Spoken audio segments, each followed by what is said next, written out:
Hello, and welcome back to Baby Elias's stories. We now return to The Inner Darkness by Jørn Lier Horst. Translated by Anne Bruce. Chapter 12. The computer screens and all the technical equipment crammed into the back of the van made their air close and stuffy. Wisting was still wearing overheater's shirt, and the flimsy fabric was sticking to his back. The largest monitor was displaying the recordings Line had made with Tom Kerr on his way down the sloping field. All of a sudden, he broke into a run, and shouts were heard from the police officers surrounding him. Taking a deep breath, Wisting waited for what was to come. The explosion filled the screen with a bright, white light, and the loudspeakers roared. The camera ended up lying on its side in the tall grass, but they could see and hear the earth and the pebbles that rained down in all directions. No one said anything. The camera resumed its normal position and swept over the area, taking in the wounded, bleeding police officers as they heard Wisting make sure that his daughter was unhurt. Then the video focused on the track where Tom Kerr had run off.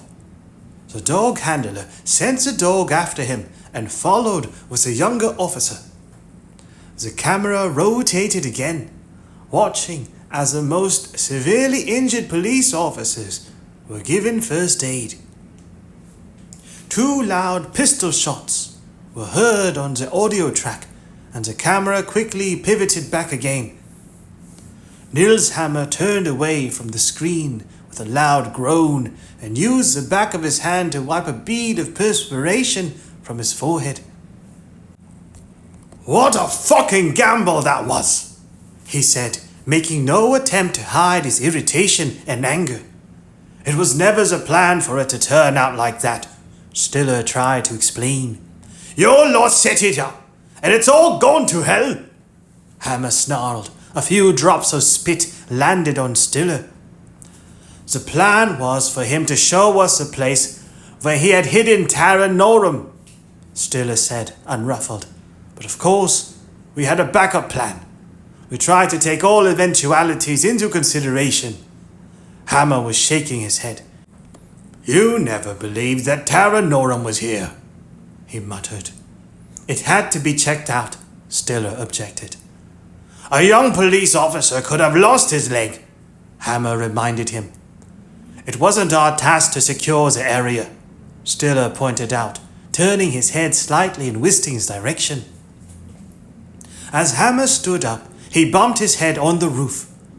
"Christ, don't you dare try that move," he said, pointing his finger. "Don't shift the blame onto us. This whole operation was organized to provoke an escape attempt. The responsibility is yours, and yours alone." "Who should I talk to about the other one?" Wisting asked, in an effort to draw a line under the discussion. "Who knows most about him?" "Idar Semmelman," Stiller replied. "He was the chief investigator." Wisting could not recall the name from the case notes. "He was brought in after Kerr was arrested," Stiller explained, "and appointed to lead the group tasked with trying to find the accomplice. Now he's the only one left of that team." "Have you spoken to him?" "Not about what's happened today, but he's been informed that we were taking Kerr on a site visit." "Do you have his number?" With a nod, Stiller produced his phone and read it out. Wisting keyed in each separate digit. Boop, boop, boop, boop, boop, craning forward in his chair and staring at the floor as he waited for an answer. "Semmelman," William Wisting, Larvik, have you heard what's happened down here? I heard you on the news. The former chief investigator confirmed. Have you found him yet? We've a lot of men out in the field, Wisting replied. It will be difficult for him to slip through the net. You mustn't let him, Semmelman warned. He'll do it again. Without a doubt, he'll kill again. Wisting straightened his back. How far did you get in your pursuit of the other one? He asked. There was a prolonged silence at the other end before he answered. You're familiar with the Thomrel girl? Nana Thomrel, Wisting said. The new girl who disappeared this summer. Stiller has filled me in. I had to take out what I had on the other one when they found her body parts. Semmelman continued. But we know as little now as we did then. No suspects. Another silence. The simplest thing would be for me to take what I have and come down to you. When can you be here? Let's say 7 o'clock. Fine, Wisting replied. My office, then. Someone tugged at the door, but it was locked. Wisting was nearest, so he pushed it open a crack and saw Stenberg from the emergency squad holding out a pair of handcuffs in a plastic evidence bag. Wisting slid the door open wide and made room for him. A dog handler found him about 50 meters from the spot where the dog was shot. He held the bag out to Wisting, who noticed a key in the lock before passing the bag on to Hammer. Where did he get the key from? He asked. It's a standard key, Stiller pointed out. All handcuffs used by the Norwegian police force can be unlocked with the same key. It's probably the same supplier in many other countries too. There are no restrictions on their purchase and sale. No doubt they can also be ordered on the internet. Fair enough, Hammer grumbled. But where did Tom Kerr get the key from? After all, you body searched him before he left the prison, didn't you? The same place as the gun, Stenberg suggested. Someone had probably left it out there somewhere for him. Wisting shook his head. He had unlocked the handcuff before he took off, he said, pointing at the monitor on which the footage from the explosion was still running. It was dangling from one wrist. He tripped and fell, Stiller reminded them. Twice. That was part of the plan to persuade us to remove the leg irons. The key may have been left lying somewhere along the track. He could have picked it up when he fell. With a sigh, Hammer cursed the whole situation again. Movement! Overhiddle suddenly announced from his seat in front of the bank of computer screens. Wisting peered at the screen, the marker showing the location of Lone Melberg's car. Was on the move. It had left the car park outside the Kiwi supermarket in Hokksund and was travelling east towards Drammen. It's 3:05, Stiller commented. She's finished work. Stenberg took a phone call. He answered briefly, received a message, and hung up. Click. The undercover guys are in pursuit, he told them. They all followed the movements on the screen. After 6 minutes, the car turned off the main road into a residential area. She's going home, Stiller decided, pointing out where she lived. The movement stopped. Anyway, it's too early for any action, Stenberg commented. It won't be dark for another 5 hours. Chapter 13.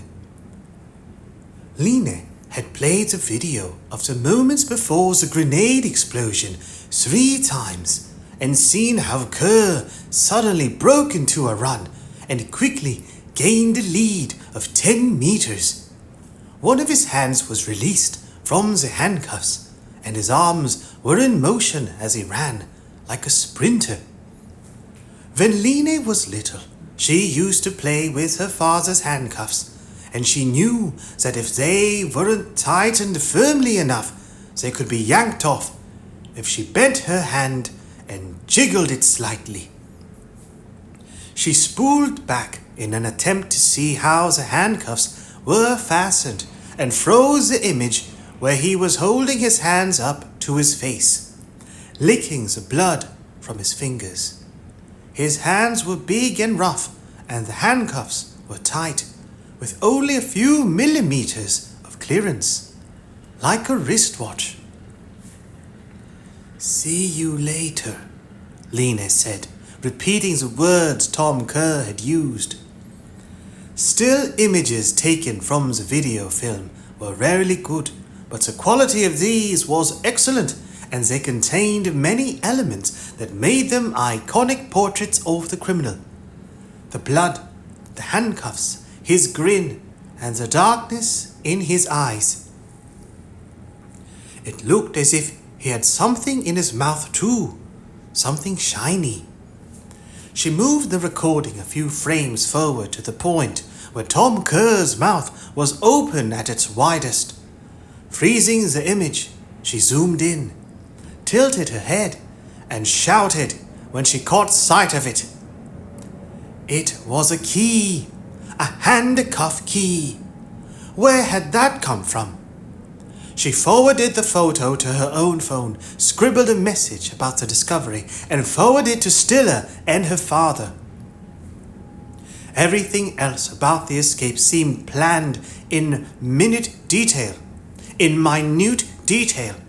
so it was no surprise to her that Kerr had also managed to get hold of a handcuff key. But where had it come from? Of course, he could have brought it with him from the prison.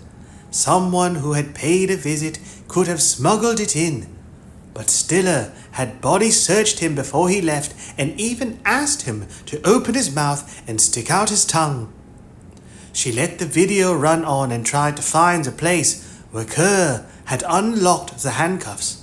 But it was difficult to work that out, since he was walking with his back to the camera.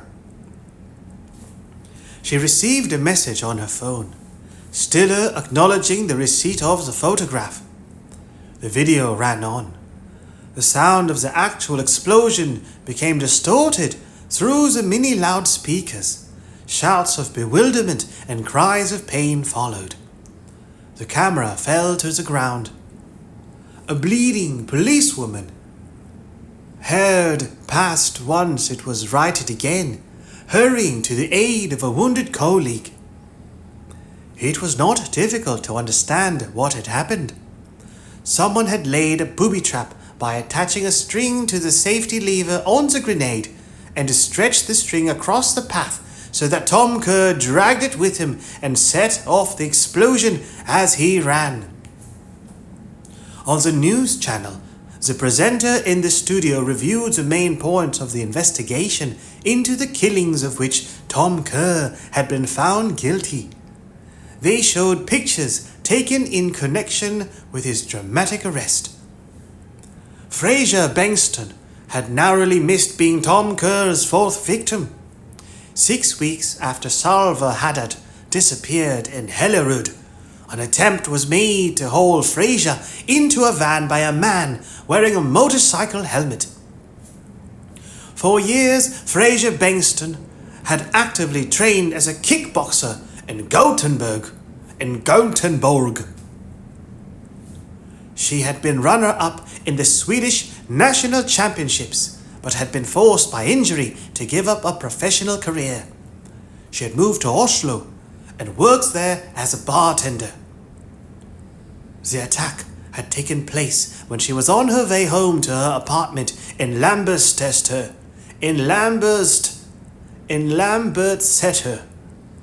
She had struggled furiously and managed to break free, but had been caught and dragged towards the vehicle. A taxi driver, spotting what was going on, had sounded his horn and flashed his lights. However, this had not deterred the perpetrator from continuing. Just as Fraser Bengston was about to be thrown into the back of the vehicle, the taxi driver had accelerated and crashed into the back of the van. Fraser was left sprawled on the ground. The man in the motorbike helmet had tried to get back into the van, but one of the passengers in the taxi had leapt out and attempted to restrain him.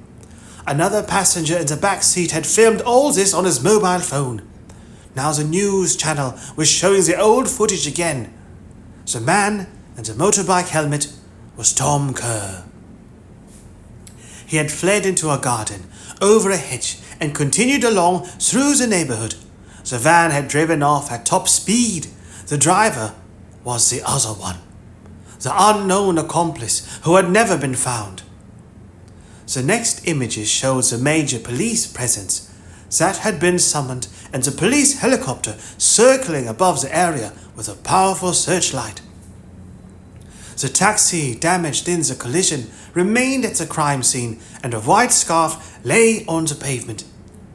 During the trial, it emerged that it had been dipped in a homemade solution of acetone and chlorine, a combination that produced an anesthetic effect that had not had time to work on Fraser Bankston. The archive pictures were good. The case was recent enough for the recordings to be HD quality. The production company Line was working with had some of the same photographs. She was not the only one who had expressed interest in making a documentary film recounting the case of Tom Kerr and the other one. In order to succeed with the project, it would naturally be crucial to have good images. If she got the opportunity to use that day's recording as well, she would have an exceptional starting point. But the most important aspect of all, in order to bring her plans to fruition, would be to have the approval of the relatives and survivors, and this was something she had managed to obtain. Fraser Bankston had also signed a contract agreeing to cooperate with her and the production company in an effort to track down the other one. The only person who had not agreed to take part was Johannes Norum, Tara Norum's father. New pictures appeared on the TV screen. The reporter told how Tom Kerr had broken into a house, found some car keys, and stolen a car, but had been discovered just as he sat down in the driver's seat. Footage existed of the dramatic car chase. Kerr had been forced off the road and had driven into a ditch.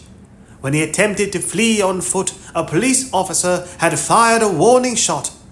This had not prevented Kerr from running on, and 2 officers had fired shots at him, but had missed.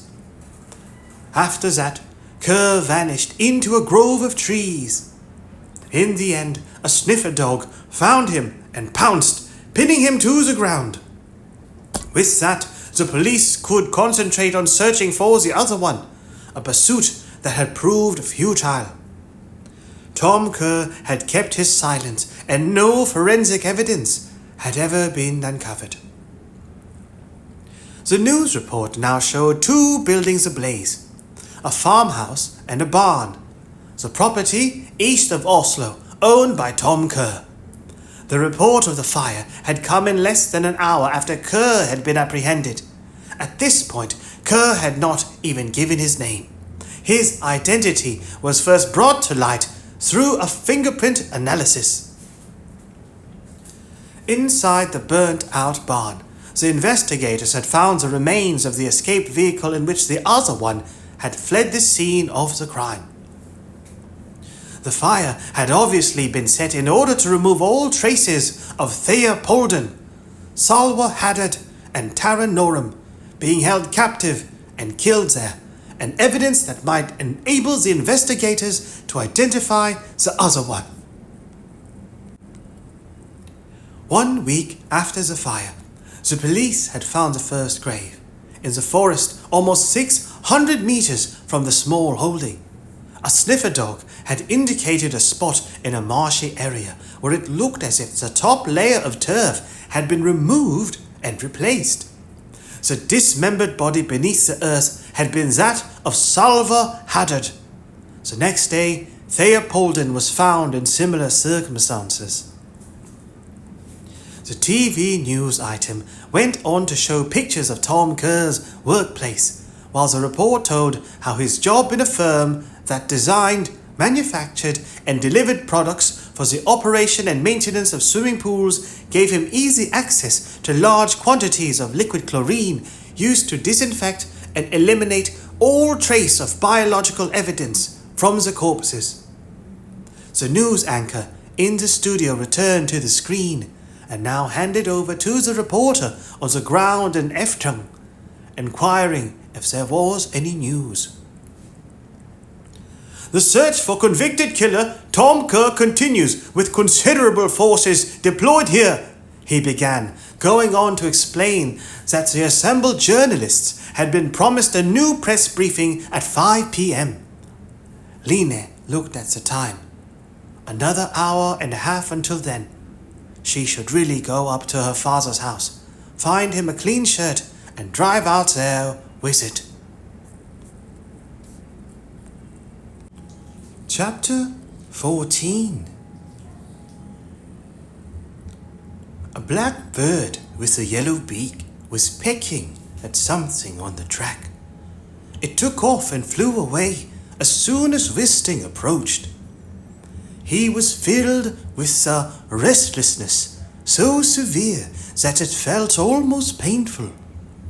The disquiet that raged through his body made him irritable, and he felt an urge to slip away from the stuffy space in the back of the command vehicle. The crime scene technicians had been working at the explosion site for a couple of hours now. They must soon be able to say something about whether there was any forensic evidence, whether they could find out what type of grenade had been used and where it might have come from, or whether anything else had been found to indicate who had helped Tom Kerr to escape. In the course of the last few hours, the track had been well trodden. Wisting made his way to the spot where Tom Kerr had stumbled the first time. Parts of a twisted tree root protruded slightly from the hard, packed earth. Wisting kicked it. It would be easy to trip over, but it was also so conspicuous that if you wanted to choose a place to pretend to fall, then it would be here. He walked on and located the second spot where Kerr had taken a tumble. Here, too, a root protruded slightly from the otherwise level ground. All around him, the foliage was dense on both sides. Wisting put his head back and caught sight of blue sky above the leafy trees. A few birds sang somewhere in the treetops, but all sound of the ongoing police activity was shut out. One of the trees closest to the path had lost some of its bark. It looked as if it had been scraped off, like when a forest owner marks out the trees he wants the loggers to fell. Wisting moved closer. There was a rectangular area about 3 centimeters broad and 10 centimeters long. A few drops of fresh sap lay within the cut, and on the grass at the foot of the tree he could see the strip of bark that had curled up and lay in a little ball. Taking out his phone, he took a photo of both the gash in the tree and the grey bark lying on the ground. Then he walked along the path again. 2 meters beyond the root that had tripped Kerr up, there lay a flat stone about the same shape and size as the mobile phone he held in his hand, with some pale green moss growing on it. Wisting flipped it around with his foot. There was nothing underneath it. No creepy crawlies or mold to indicate that it had lain there for a long time. The stone could be part of the carefully planned escape. Tom Kerr's task had been to look out for a marked tree. He had to stumble there and find a key for the handcuffs under a flat stone. It It would have been a simple matter to take it out and hide it in his hand without anyone noticing. Before he walked on, Wisting took a photo of the stone. But he would have to get one of the technicians to secure both it and the silver of bark and the sliver of bark. At the explosion site, 3 men in white overalls were busy working. Wisting approached the one he knew best, Espen Mortensen. Previously, his permanent office and small laboratory had been located at the local police station in Larvik. However, as a result of the reorganization of police districts, all the crime scene technicians had now been brought together in a single unit further north in the region. This meant they no longer had daily contact with the investigators, but it provided an improved professional environment and sharpened their expertise. Mortensen pulled down his face mask and gave Wisting a nod. "What have you got?" Wisting asked. Mortensen took Wisting aside to a portable workbench and set up on site.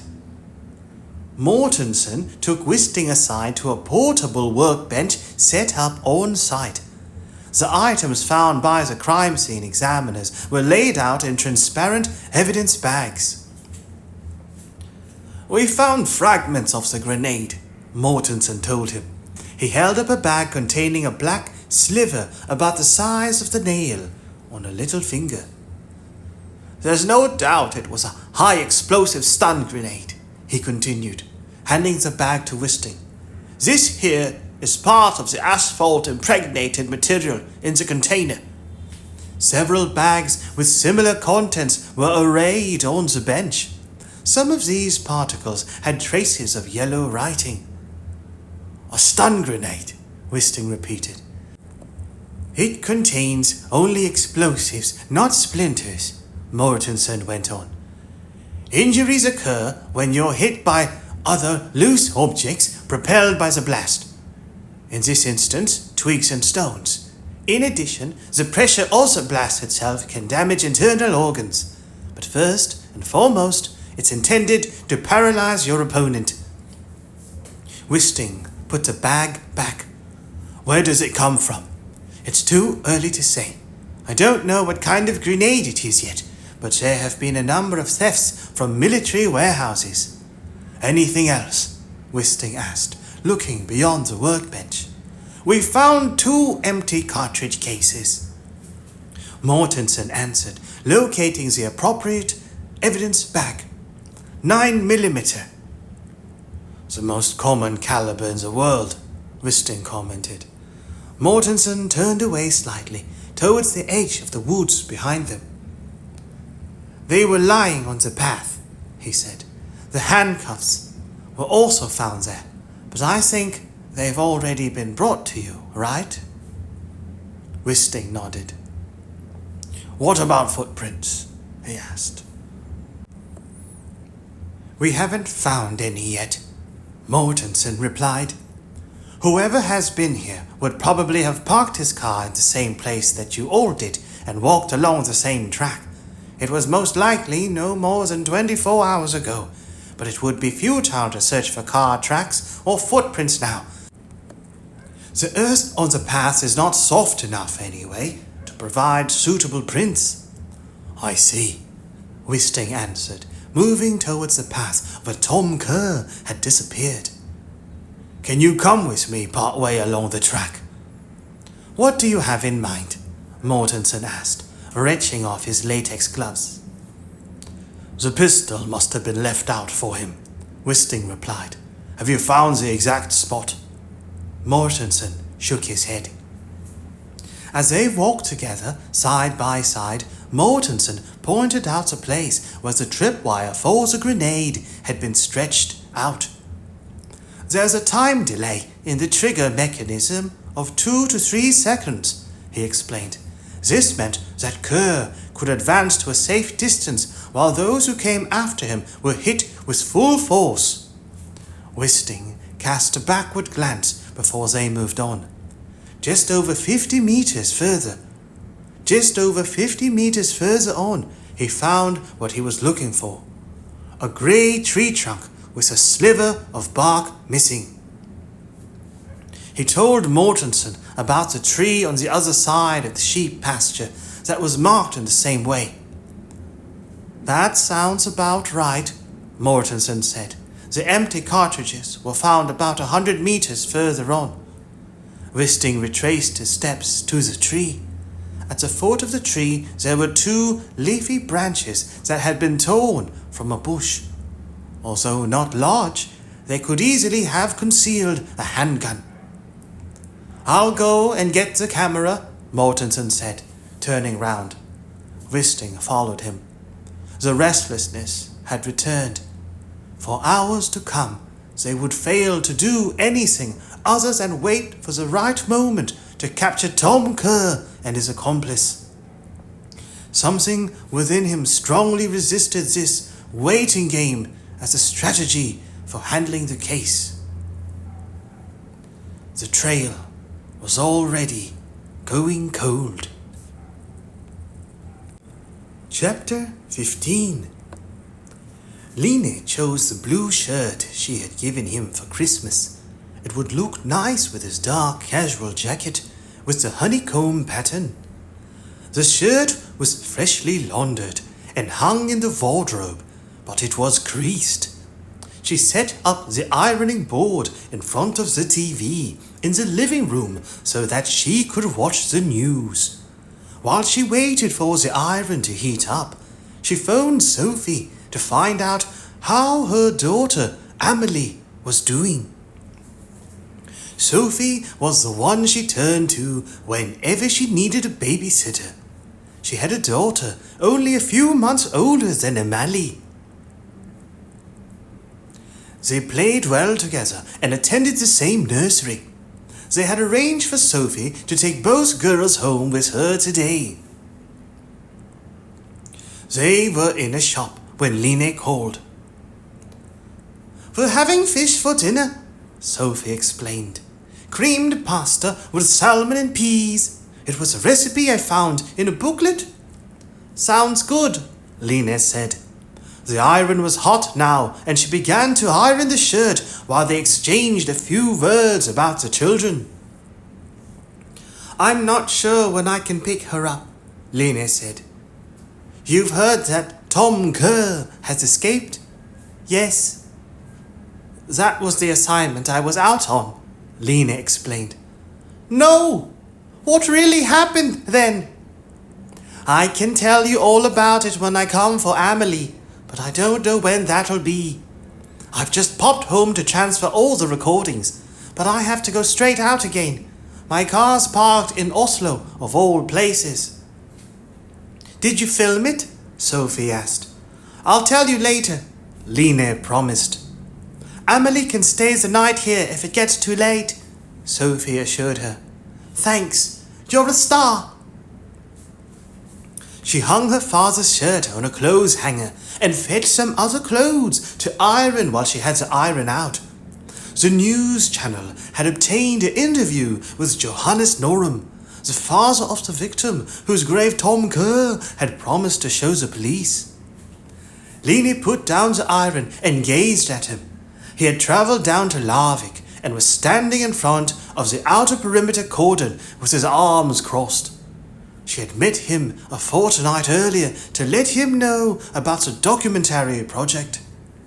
He had been convinced that Kerr had murdered his daughter and extremely critical of the police investigation, but had not been willing to participate in the documentary. Line suspected this had something to do with his past, which included a conviction for rape and a spell in prison. His daughter had distanced herself completely from him. Nevertheless, here he was, turning up on TV. "Were you aware that Tom Kerr had admitted killing your daughter?" the reporter asked. "They phoned from Kripos to tell me that," Johannes Norum confirmed. "I said I wanted to be present when they came for her, but I wasn't allowed to do that." He nodded towards the barrier behind him. "If I'd been with them today, this would never have happened," he said. he wouldn't have got away. He came out with some heavy-handed statements that would not normally have been sanctioned in the editing process. The interview seemed totally unedited. "What do you think of what has happened?" the reporter asked. "It's a scandal," Norum replied. "The whole case has been a scandal." "In what way?" Johannes Norum's eyes flickered, and he seemed uncertain now that he was put on the spot and asked for further clarification. "Well, he got away last time," he retorted. "You see, they never got him convicted for what he did to Taran. Now he slipped through the net again. Now, just as we were about to get some answers." The reporter had a few more questions about how things had been in the time that had elapsed from when his daughter was murdered until the present day. Norum's reply emphasized how difficult it had been, and his answer gave the impression that he and Taran's mother were still a couple. In reality, they had divorced when Taran was only 2 years old, and he had been absent for most of her upbringing. The news item was over. Line switched off the TV and took her father's clothes with her out to the car. In all honesty, this was simply an excuse for returning to the scene. There was a queue in front of the roadblock. 2 of the vehicles ahead of her were forced to go back. Line took out the vehicle registration document and her driving license and kept them ready for her turn. "My father is William Wisting," she said, showing her license. "This is his car. I've brought him some clean clothes for the next press briefing." That did the trick. The officer at the roadblock nodded her through. "Keep your doors locked," he told her, waving her past. "Don't make any unnecessary stops." Line locked the doors and drove on. She encountered a search party, but apart from that, there was no other traffic on the road. The guards at the inner roadblock had changed shift. Line showed her documentation and recited her explanation once again. At the entrance to the woods, she met a police car and had to reverse into a lay-by along the track to let it pass. The car was only a few years old and had reversing sensors that were set off by the vegetation along the verges of the track as she maneuvered backwards. They beeped at increasingly frequent intervals. Beep, beep, beep, beep, beep, beep, beep, beep, beep. But she had to bring the car as far into the edge as possible so that the larger police vehicle was about to pass. She heard the bushes rustle along the side of the car until the sickening sound of metal on metal assaulted her ears. Line stamped on the brake pedal as the police car slipped past. She waited until it had gone before driving forward a little and going out to investigate what she had backed into. The car had a scratch along the rear wing. An iron bar projected from the bushes. It looked like the remains of an old irrigator. Swearing, she kicked it and used her foot to push it further out onto the verge. Then she hunkered down and inspected the damage to the car more closely. She ran her thumb over it. The scratch, too deep to be buffed off, was scored right through the metal and would cost a few thousand kroner to have repaired. She got to her feet, put her hands on her hips, and stood with her back to the trees, staring at the scratch. She couldn't tell her father.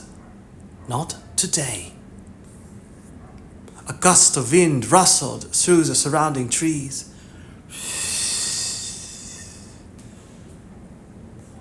Line looked around. Her irritation at what had happened was abruptly replaced by a sense of unease. The engine was still idling, and she hurried back to sit behind the wheel. Distinctly unsettled, she locked the doors and drove on.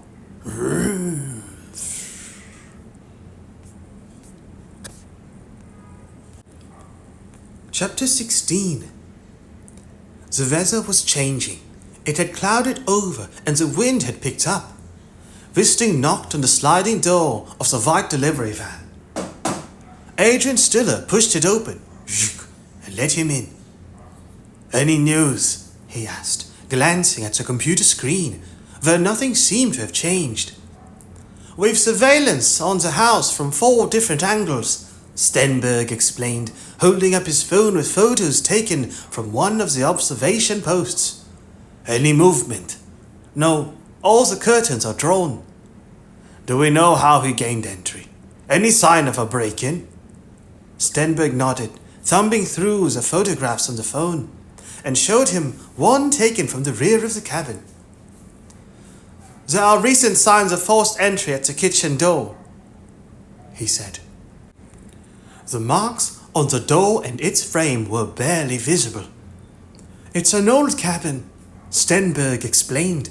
It wouldn't take much to create some play between the door and frame so that you could get in. Stenberg showed another picture of a spade, suitable for forcing the door open, propped up on the wall beside the steps. He's locked the door behind him, Stenberg went on. The damage isn't bad enough to prevent the door and lock from working normally. Have you had people advance all the way up to the cabin?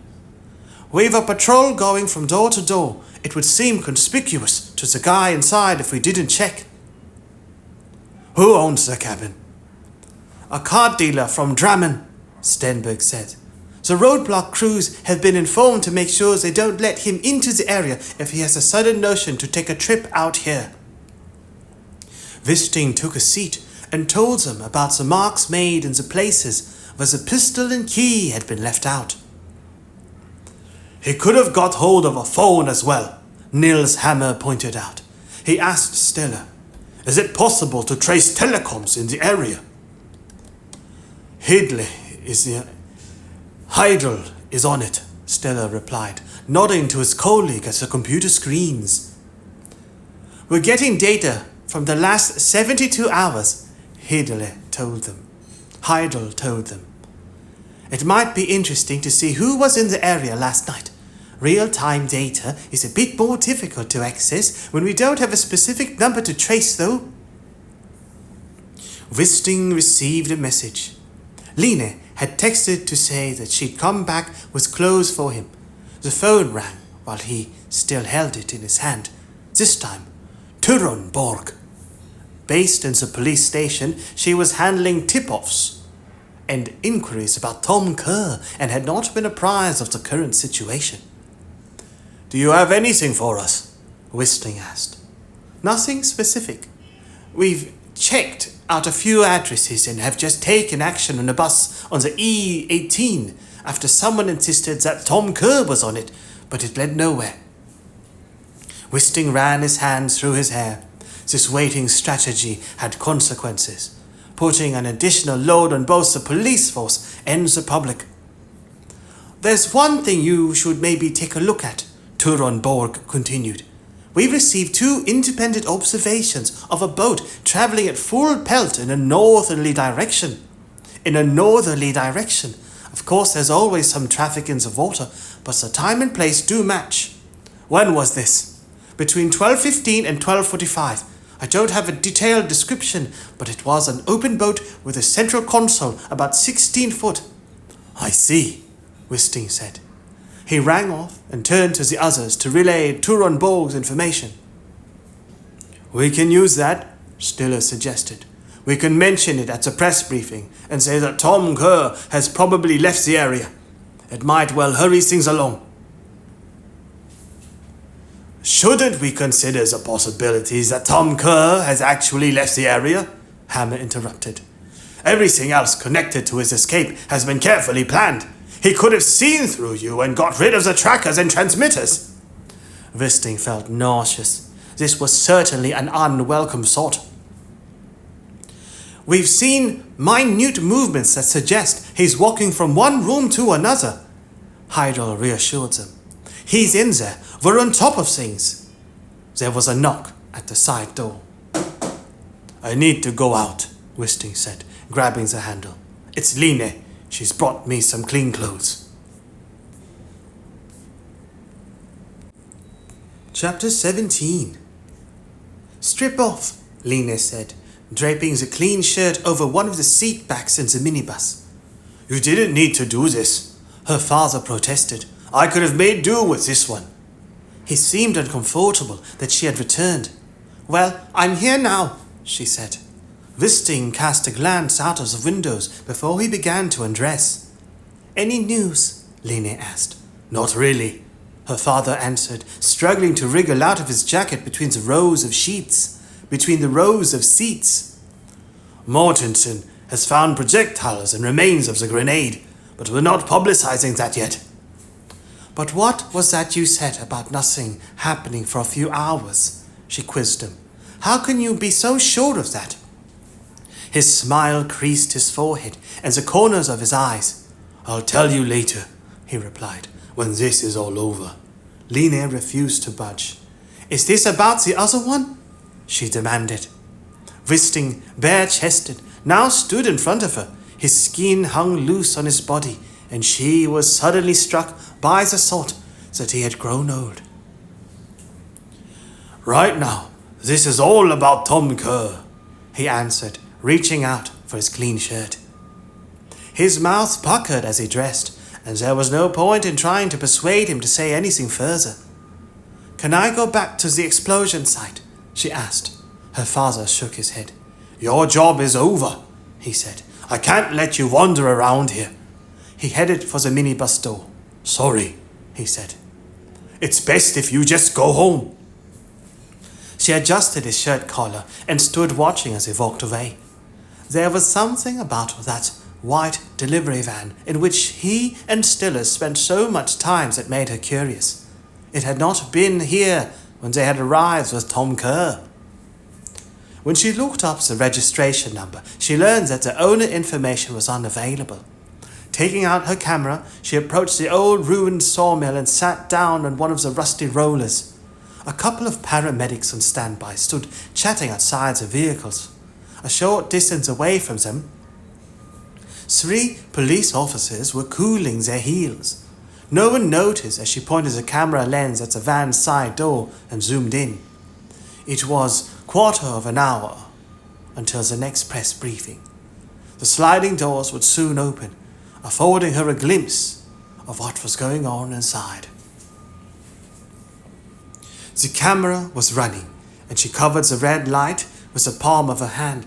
To everyone else, it would appear that she was looking through the footage from earlier that day. After 10 minutes, the door slid open, and her father stepped out, along with Niels Hammer and Adrian Stiller. Their bulk filled most of the door opening. The camera display was too small anyway for her to make out any details, but what she could see reminded her of the interior of a TV station's outside broadcast vehicle. Then the door slid shut again. The 3 men stood talking in hushed tones before her father moved off to meet the press.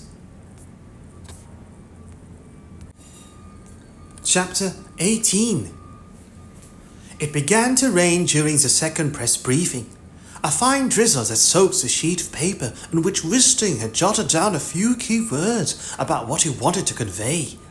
He started by announcing that the hunt from Tom Kerr was still in progress, gave a few numbers and facts about the forces and units taking part, and imparted some information about the condition of the injured police officers.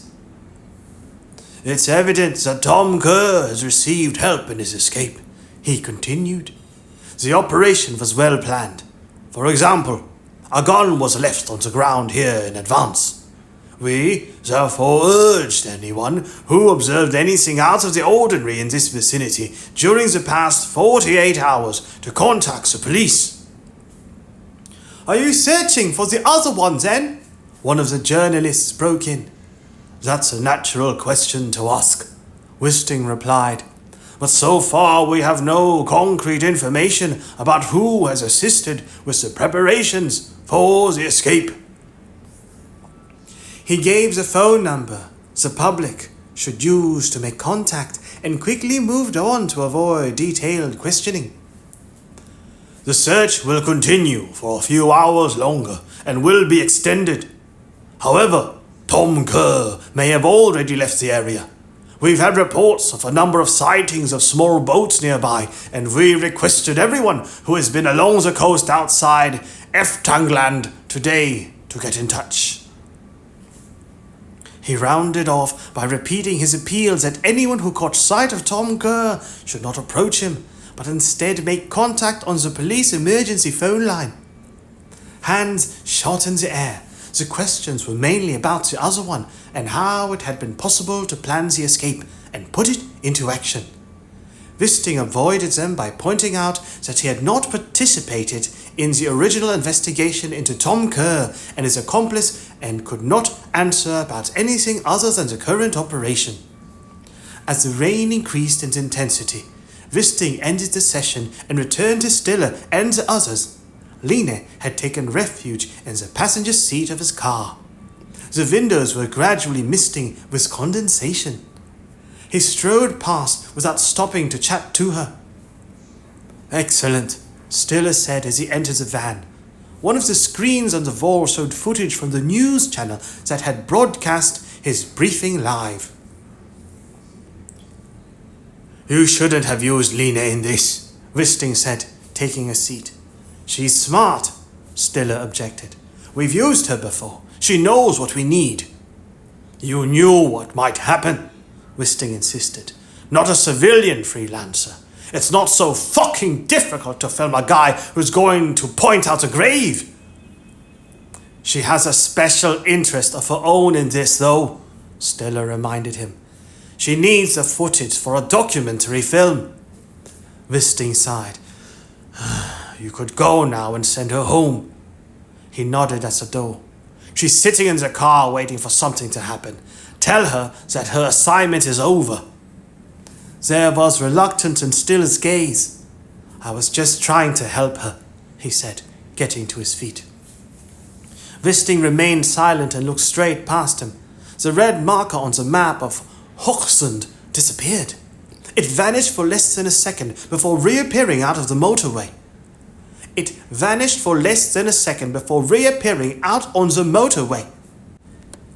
"She's out driving," he said, pointing at the screen.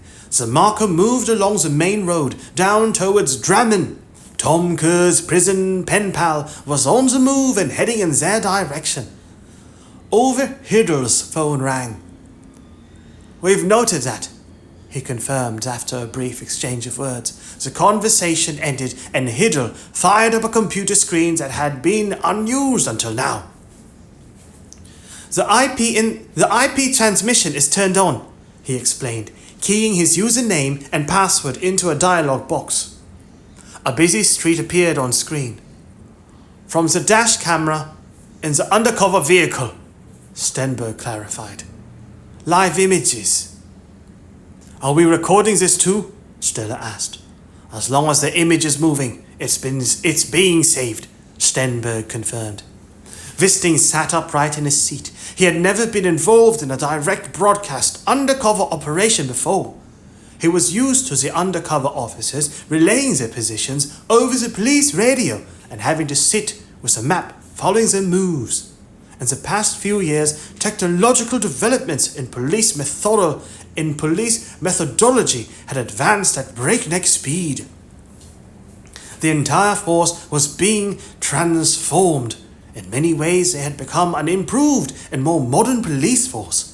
But in the areas of openness, transparency, and public scrutiny, little progress had been made. "She's 2 cars ahead," Stenberg said, pointing at an old grey Ford. The images were so sharp that Wisting could read the registration plate on the nearest car. Stenberg tapped on the keyboard to open a loudspeaker output. They could now hear music playing on the car radio and the regular buzz of traffic in the background. "Come in, please," he asked. The music on the car radio disappeared. "We're here," a woman's voice said. "Anything to report?" "We received information from Autopass," the undercover detective replied. "The car hasn't passed any toll stations in your neck of the woods in the past week or so." Stenberg turned to face Wisting. "She doesn't have her own car," he said. "The one she's driving now is registered to her father. We don't know if she has access to any other vehicles." "But there's nothing to suggest that she came here last night to set things up," Wisting said. Stiller agreed. She's the last person to visit Tom Kerr in the prison. She's the last person to visit Tom Kerr in prison, he reminded them all. She could easily be a go-between for Kerr and the other one and have smuggled information in and out of the jail. She doesn't even need to have known what she was involved in. The undercover car traversed a roundabout and passed the district boundary into Nether Acre. If she's heading over here, then she'll arrive in an hour and a half, Wisting estimated, when it gets dark. They remained seated, watching the live footage. It felt unproductive, and Wisting's restlessness had returned. He needed to go to the police station so that he could sit down at a desk, gain an oversight of the situation, and make inroads into the tactical work. The journey continued along the river Drammen, through Mondalen, and into Stromsas tunnel.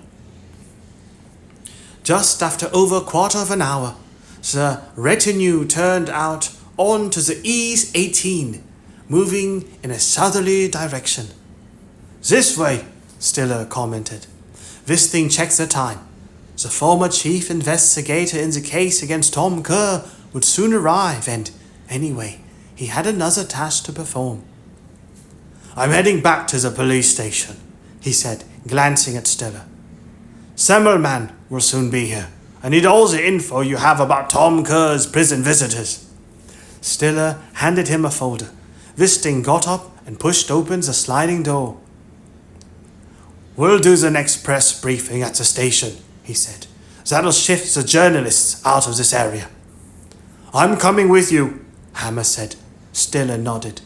What about Line? As Wisting stepped out, the rain buffeted his face. Don't give her another thought, he said. I'll drive her home.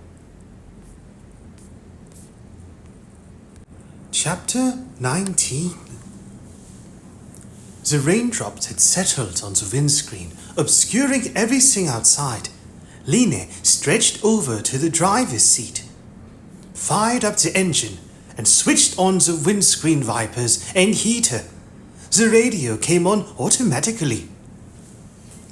Nothing was happening around her, and the lack of activity was making her impatient. 15 minutes ago, a car had arrived with food and flasks of hot drinks. Apart from that, there had been no movement whatsoever. She spent these idle moments on the phone, but the online news pages also contained nothing to move the case on. The restlessness she felt made her tap her feet. In around an hour, it would be dark.